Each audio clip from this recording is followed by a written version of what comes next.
Hi everyone, my name is Nate, and you are watching WASD 20. Now, I'm normally a really positive guy, definitely a glass half full type of dude. But the time has come to break the silence. A few weeks ago, I put out a video on how to get started in D&D 5th edition, a complete beginner's guide to D&D.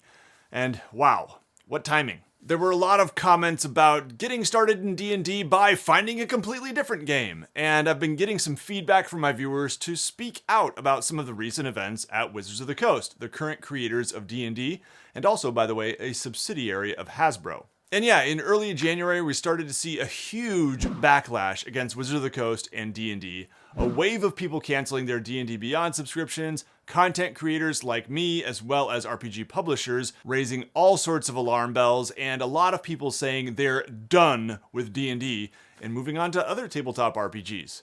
It's been a mess. Fans are pissed off. So as my channel is a bit of a hub for newcomers to D&D 5e, I thought it might be valuable for these newer folks to understand why you might be hearing people hating on Dungeons & Dragons so much, and why you actually might want to hold off on buying all into D&D 5th edition in 2023. The recent drama over the open gaming license is definitely one reason we'll get into, but I do also want to note that one reason you might want to hold off on getting all sorts of D&D 5e stuff is that they have a new edition in the works, or at least a new evolution of 5th edition codenamed 1D&D. But let's be real, if it's not 6th edition, it'll be 5.5 edition, it'll be a new thing, even if it is somewhat backwards compatible. This is expected to release sometime in 2024, so if you're a newcomer and spending $100-ish on 3 core books is a big investment for you, maybe consider holding off on that big purchase if you think you'll be upset about a new edition of the game coming out in, say, 12 to 18 months. Just guessing on that. This is yet another reason I think getting started with one of these boxed sets is a great option. They're a lot less expensive at $10 to $20, and I think you can get some really good enjoyment out of these. They're also a bit more beginner friendly in the way you approach the game, and I don't think you'll have any regrets in terms of the value, what you're getting for your money. But most of you have been watching my videos for a while also know that I'm a really big fan of trying other game systems too. So another reason to consider not getting into D&D is that there are so many alternatives. Ones that aren't made by huge corporations, but by smaller companies or independent creators who are just good people. And most importantly, a lot of these game systems are excellent, arguably better than D&D 5th edition. So where do you start? Well, about 6 months ago, I put out a video on my top alternatives to D&D 5th edition, and not surprisingly, that video has been doing really well these last few weeks. So if you're not sure what RPG is right for you, that video is worth a look, might give you some ideas of where to start. So in terms of why that video has been doing really well lately, of course, here's where we get to all the recent controversy. It has to do with the recently announced changes to the open gaming license that accompanied D&D 5th edition and actually even goes back further to, I think, 3rd edition.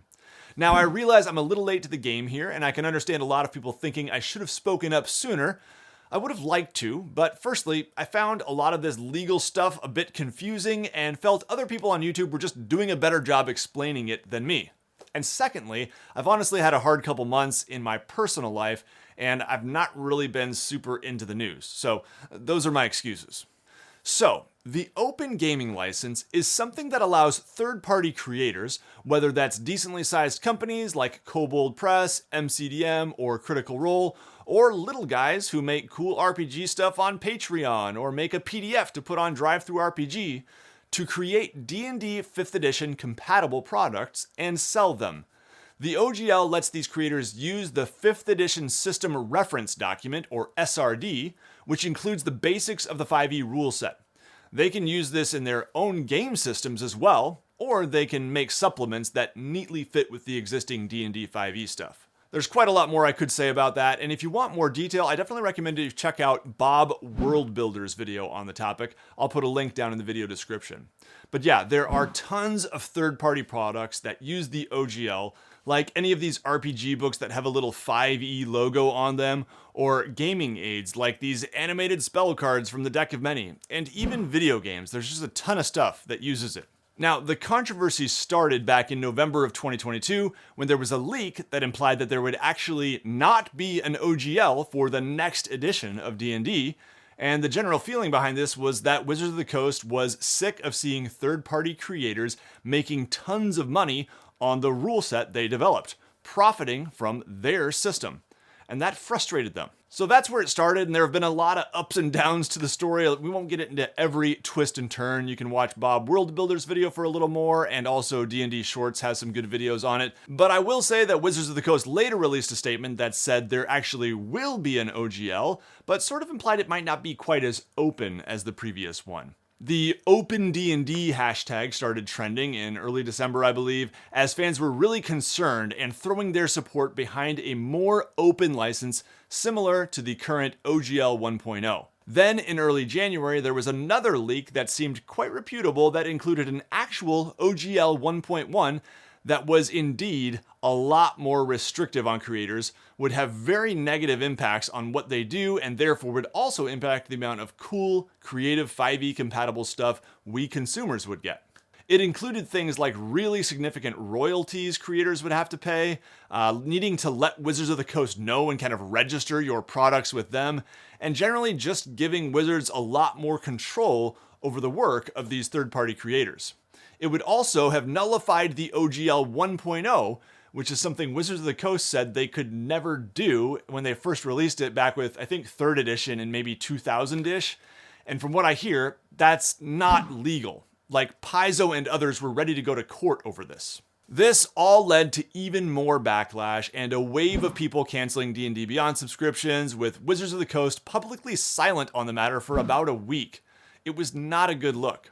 On a positive note, several third-party publishers in the meantime, most notably Paizo, the makers of Pathfinder and Starfinder RPGs, and Kobold Press, released statements saying they would be making their own game systems that would have truly open gaming licenses. So, keep an eye out for those. They're coming eventually, and I think there's some cool potential there, and I kind of trust them more than I trust Wizards of the Coast.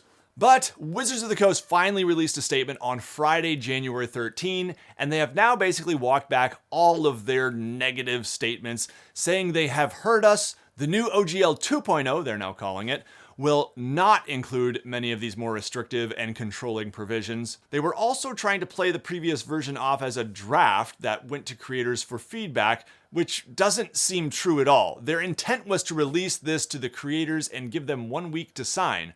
For more on that, check out D&D Shorts video, in which he breaks down every lie in this statement. The statement seems woefully out of touch, and while at one point they admit to rolling a 1, they seem to be playing this off as a misunderstanding, which just seems completely disingenuous and dishonest. Their statement was followed by a better apology on January 18, which is the day I am filming this, and by the time you're watching this video, they say you will be able to provide feedback on a draft of OGL 2.0. So I think we're headed in the right direction, but I think for the most part, trust has been broken. Did we win? It doesn't feel like we won here. It feels like we went on strike against an employer because we found out they were planning to do some really bad things that would harm workers and consumers. We won, but now we know our boss is just kind of an awful person, and we're not sure we can continue working here. If you didn't already think the powers that be at Wizards of the Coast were greedy and dishonest, you really can't deny it now. And that sucks. It kind of still feels like we lost here, but I guess it's better than them doubling down on bad policy. Hey folks, Editor Nate here from the future, and yes, we do now have the thing. Here's a post describing the OGL 1.2, actually, and an opportunity to provide feedback. Here's the actual draft, and while I won't get into much detail here, people's main problem with it seems to be that it still seems like this will replace the OGL 1.0a, which again is something they said would never happen and arguably is not legal. Things that have already been published with it are safe, but new products will have to use the new OGL according to Wizards of the Coast.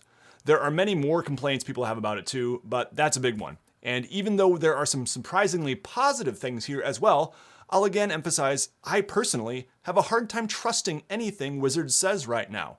Most of us have either moved on to other games or we're still waiting to see how things play out, and we're really concerned. So anyway, even if this new draft was just perfect and pristine, I feel like in a lot of ways the damage has already been done, the trust has been broken. All right, back to video, Nate. It's worth noting that there are some amazingly talented and creative people on the D&D team, and in all likelihood the OGL decisions have not been made by any of these people involved in the creative direction of the game. Designers, artists, project leads, even some of the management, I'm sure, was opposed to this. Let's not lambaste them for things their boss's boss and a crew of lawyers have done.